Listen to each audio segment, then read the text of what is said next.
Om Namo Venkatesaya. Welcome back to our channel. ఈరోజు video ఏంటంటే విజయవాడ కనకదుర్గమ్మ మకర తోరణాన్ని నమూనాని ఇక్కడ మనం తయారు చేయబోతున్నాం. ఈ నమూనా అనేది పార్ట్ 1గా అందిస్తున్నాను. పార్ట్ 2 కూడా ఇస్తాను చూడండి.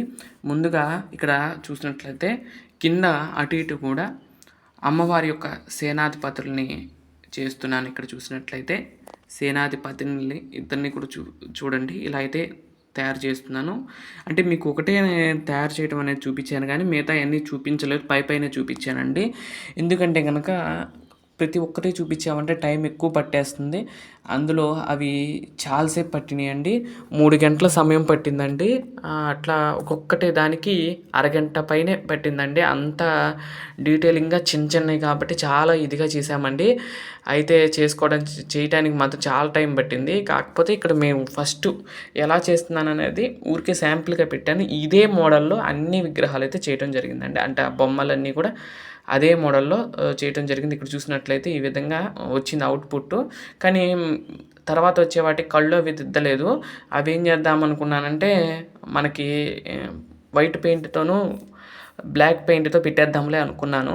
ఈ విధంగా అన్నీ కూడా తయారు చేశాను. ఒక్కొక్కటి కింద ఫస్ట్ ఫోటో యాడ్ చేసా చూసారు కదా పక్కన, అలా అయితే వస్తుందండి. చుట్టూరు ప్రభావళి అలా వస్తుంది. ఇక్కడ ఏంటంటే అమ్మవారిలో ఇటు ముందేమో కింద ఫస్ట్ బాక్స్లో అటు ఇటు కూడా ద్వారపాలకులుగా ఉంటారు. తర్వాత కుడి చేతేపున సుబ్రహ్మణ్య స్వామి, ఎడం చేతేపు వినాయక స్వామి వారు ఉంటారు.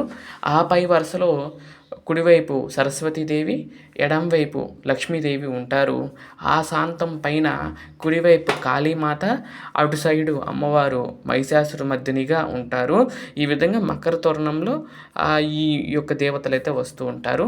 అలాగే పైన కూడా మనకి శిఖరాలు ఇవి కూడా పెట్టేశాను. అంటే 3 ఉంటాయి, 3 కలశాలు ఉంటాయి. ఆ 3 కలశాలు కూడా ప్రతిష్ఠ చేయడం జరిగింది, అంటే పైన పెడతం జరిగింది.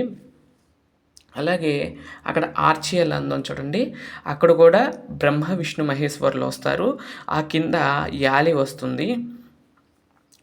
అంతటితో ఈ యొక్క ప్రభావళి అయితే పూర్తవుతుంది విజయవాడ కనకదుర్గమ్మకి. అటు ఇటు కూడా చిన్నపాటి సింహాలు వెళ్ళే ఒక ఆకారం తీసుకొచ్చాను అంతేగాను. మామూలుగా అయితే సింహాలు వెళ్ళే ఉంటాయండి. నేనైతే ఊరికి ఆకారమే తెచ్చాను. మనం చేయలేం కదండి, అంత డీటెయిలింగ్ ఇవ్వలేనని చెప్పి నేను పైనే అలా తీసుకొచ్చాను. తర్వాత ఇక్కడ చూసినట్లయితే ఇక్కడ నేను అన్నా కదా మేకులు అవన్నీ కొట్టే కదండి. ఎందుకంటే కనుక మనం అక్కడ వాల్కేర్తో తయారు చేయబోతున్నాం. వాల్కేర్ అనేది ఆ మేకులకు పడితే కనుక ఊడిపోకుండా ఉంటుంది అని చెప్పి నేను అలా అయితే చేస్తున్నాను. ఆ తర్వాత స్తంభాలపైన అటు ఇటు కూడా కొంచెం ఒక కలశం వచ్చేలాగా చేయాలి, అవి కూడా చేస్తాను.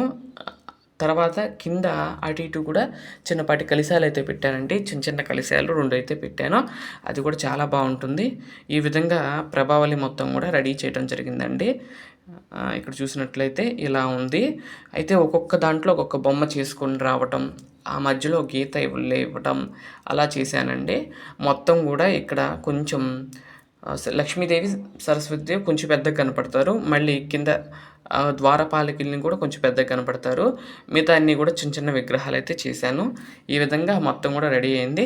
దీనికి గోల్డ్ కలర్ పెయింట్ వేసి ఇంకా పైన ప్రభావాలు అన్నీ కూడా పార్ట్ 2లో వస్తుంది. అవి కూడా చూసి మొత్తం అలంకరణ అనేది పూర్తవుతుంది. ఈ విధంగా కొంచెం ప్లెయిన్గానే తీసుకొచ్చాను. కుమారస్వామి కానీ అంటే ఆకారాలే తీసుకొచ్చానంటే మనకి అంత పర్ఫెక్ట్గా రాదు. మనం ఏమీ శిల్పులం కాదు కాబట్టి ఏదో పైన అట్లా తీసుకొచ్చాను.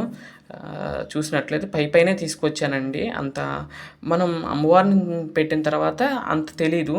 నేను అంతకుముందు కూడా చేశాను, మీకు తెలుసు కదా, సిమెంట్తో చేసినప్పుడు కూడా. అదైతే ఛానల్ మొన్నటిదాకా కూడా ఉందండి.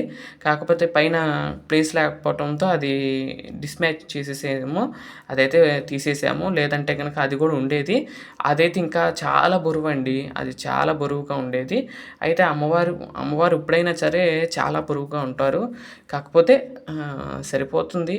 అంటే మనం ఒక చోట నుండి కదలపం కదండి, పద్దాకలు అటు ఇటు జరిపే కాబట్టి అలా చేసేసాను. ఇంతవరకు అంటారా చిన్న విగ్రహమే ఉండేది.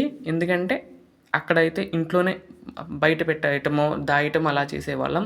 ఇక్కడ ఆ పని లేదు కాబట్టి నిత్య పూజలో కూడా పెట్టేసుకుందాంలే అన్నట్లుగా తయారు చేయడం జరిగింది. కొంచెం పెద్దదే. అమ్మవారిని నిత్యం కూడా పూజలో ఉండేలాగా చూద్దాం అనుకుంటున్నాను. మరి అమ్మవారి దయ, అమ్మవారు ఎలా చేయించుకుంటే అలా చేస్తాను. కానీ ఇక్కడ పార్ట్ 1, పార్ట్ 2గా ఇవ్వచ్చు. అంటే ఒకే వీడియోలో ఇవ్వచ్చుగా అనుకోవచ్చు.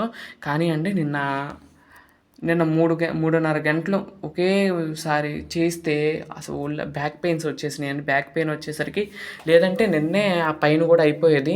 కానీ బ్యాక్ పెయిన్ రావటం వల్ల నిన్న కొంచెం ఆ వర్క్ అనేది ఆపేసాను.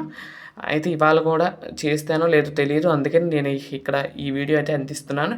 ఇవాళ చేస్తే కనుక రేపు పార్ట్ 2 వచ్చేస్తుంది. లేదంటే నేను చేయలేకపోతే ఎల్లుండి కానీ ఎల్లుండి కానీ పార్ట్ 2 అనేది వస్తుంది. తప్పకుండా చూడండి, గమనించండి. అలాగే మొన్న అమ్మవారికి పుష్పాలంకరణ సేవ చేసి ముంజల సేవ చేశాను. ఆ తర్వాత ఏం చేశానంటే పసుపు కుంకుమ మాల వేసి ఈ విధంగా ఉంజల సేవ చేద్దామన్నట్లుగా చేశాను. చూసారా, తులసి దళాలు సమర్పించాము. తర్వాత అమ్మవారికి ఇక్కడ మొన్న తులసి దళము తలలో పెట్టలేదండి. చక్కగా ఆ సైడ్కి అలా పెడితే చాలా బాగుంది కదండి. అలా పెట్టి ఊరికే ఒక వీడియో వెళ్ళి తీసుకున్నాను. మీరు కూడా చూస్తారని చెప్పి పెడుతున్నాను చూడండి. ఈ విధంగా ఉయ్యాల సేవలో అమ్మవారు ఆ రోజు దర్శనం ఇచ్చారు. ఇదండి ఈరోజు వీడియో. ప్రభావళి పార్ట్ 1 చూసారు కదండి. పార్ట్ 2 కూడా త్వరలోనే వదులుతాను.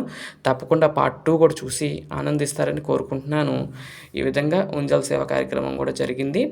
ఆ రోజు ఊరికే పసుపు కుంకుమ మాల వేసి తీశానండి వీడియో. ఇదండి ఈరోజు వీడియో. మరొక మంచి వీడియోతో రేపటి వీడియోలో కలుస్తాను. అంతవరకు సెలవు, నమస్కారం.